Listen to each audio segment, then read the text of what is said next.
Okay, look at that. So this is another one where when you get to the main page, and this is lonelywolf.pl, which is, based on her name. His name, I'm not sure, is another country's dot extension. Um, and you see all these people have their own websites, but I'm going to show you after this how you can use platforms. Oh, Iceland. That's beautiful. That's probably where this person is. Okay. So you see at the top, okay, so there's the person's name and photography, home, about me, portfolio, awards, right? So there are things here that you can go into if you want to see more.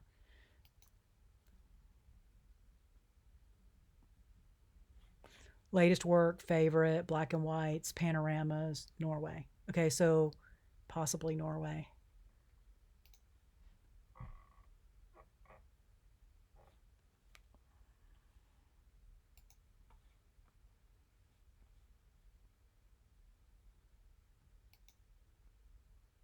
Okay, and so that's how this person's work is stacked.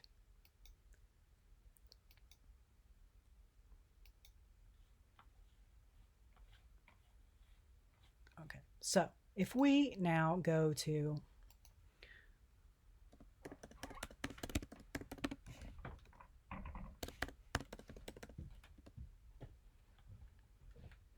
you're going to see there are a whole bunch of companies that you can choose from.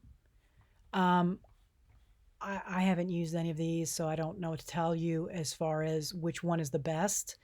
I did ask someone I know who has his own business which website he uses, and he went with Wix. I've heard good things. I've heard bad things about all of these. So you just want to do your own research and figure out what it is that works for you. Even Adobe, which we know, that might be a good place to start. You can, let's click on that. You could get started for free, and they actually have the pricing here in advance. And so when you're making money doing this, these might be reasonable. If you already have a subscription and sign in, there might be some additional resources for you.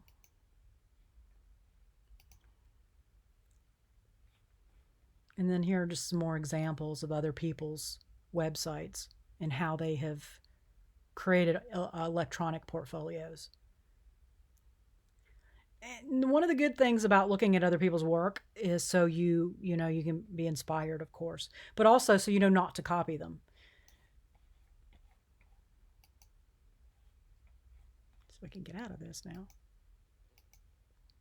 So Adobe is one resource.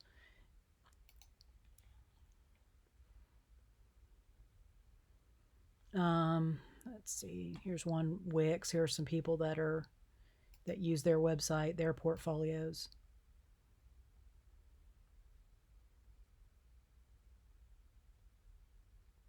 And you're going to notice something, that when people have overview pages like this with multiple images, they color coordinate.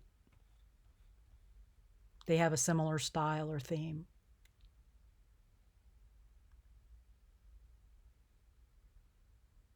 That's nice.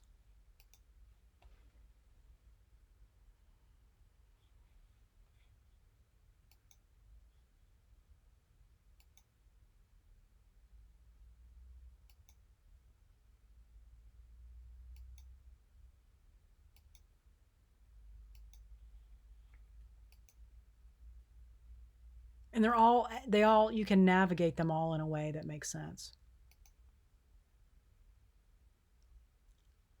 I'm going to tell you, the less people have to click, the better. The further in they have to go to find your work, the less likely they are going to be to follow too far down that rabbit hole. So if you can do a page, these are cool, that has, like there was 2 images there. Why did I have to go to the next level, right? I mean, I get that this is 3 different things, but those could have all been lined up here. Those could have all been lined up here. Those could have all been lined up here. so that you can see them all at once and you didn't have to go down a rabbit hole. If you wanted to see a bigger image, you could click on the bigger image. I mean, what's the point of going down the rabbit hole for one image? So one of the things you do want to do is go down as few rabbit holes as necessary. But that was beautifully designed. People will judge you, like it or not, based on the images they see. See, this is nice because I did one click to get to wildlife from the main page, and now these are all the images, and all I have to do is scroll down. This is well organized. Oh, this is nice. This is really nice. Nice website. Of course, HillaryO'Leary.com is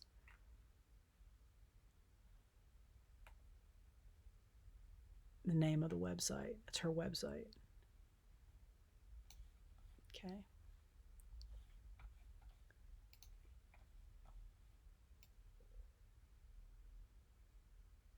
Your website should show your style of work. And right now you guys are still trying to figure out what you do best. But you'll figure it out. Well, that's creepy. But it's interesting. I mean, I'm like, I can't tell if those are, I think it's 3D animation, but I could be wrong. Digital humans, yeah, they're not real. They're okay. I guess that was just a general website.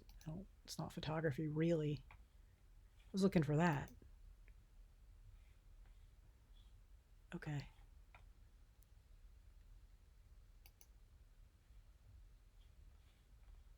So, okay, now that, to me, this is difficult to navigate. I'm not even going to bother.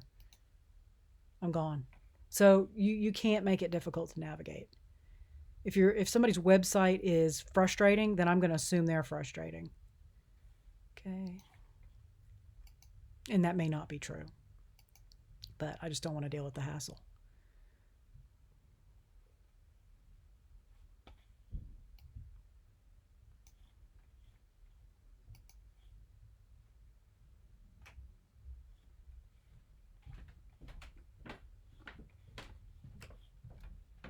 Oh, let's see. Oh, there we go.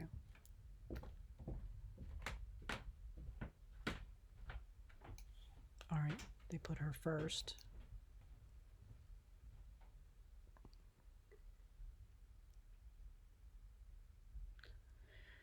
I don't know. I gotta tell you, I have a problem with the text over her face, over her eyes like that. It's bothering me. I really want it to move, but let's see what else she's got.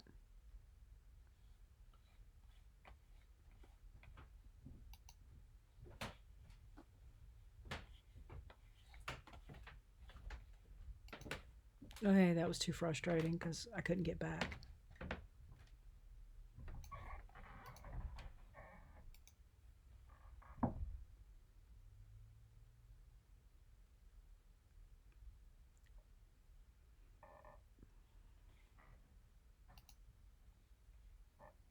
I don't know, it looks disorganized to me. Trying to get back, and now my cursor is spinning. I got the spinning wheel. So one of the things you want to do is look at your work and try to find a way to present it that's organized. Whether you connect through color, through line, through texture, through balance, right? Through one of any of the principles or elements of design, you want a connection. You want to make a connection between one work and the next. This is connected by subject. Also connected by subject. His was just sort of connected by lighting, really, by style. I mean, there's nothing here that, oops, I can't get back. There we go. Color, maybe. Yeah, I sort of see the colors connect. Red to red to gold. What was gold to red?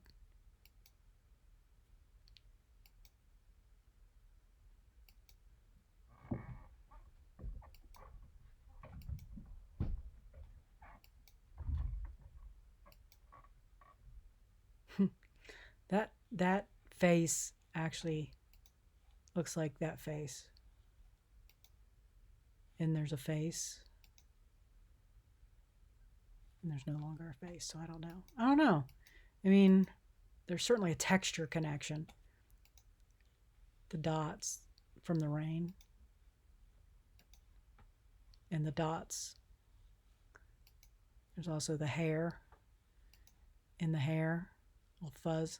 I don't know. So there's sort of this subtle connection between principles and elements.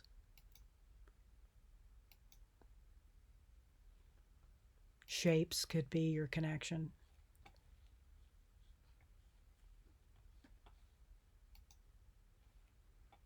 Okay, so you want it to look organized. You want it to show your best work, by far your best work, and you want it to be easy to navigate. Okay, and so as I said, there are a lot of different places you can go. Even Amazon has something. Zenfolio, portfoliobox.net, Squarespace. And when you're eventually, bringing enough work, then you can create your own domain and go from there.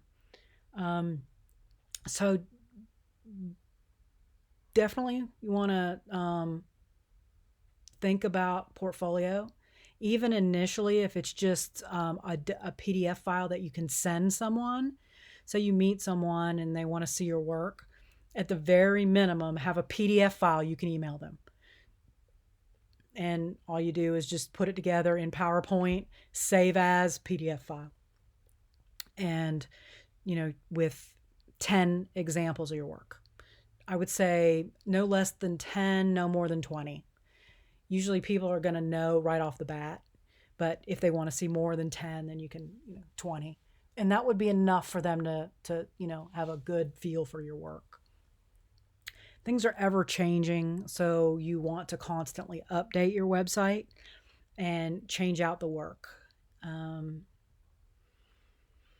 Ultimately, the goal is to get work, is to show people what you can do and get them to then hire you to do additional work. So always think about it from that perspective. Think about it from the perspective of the client, of the viewer, the people who are going to be looking at your work. How can you bring them in and make them want to see more and work with you?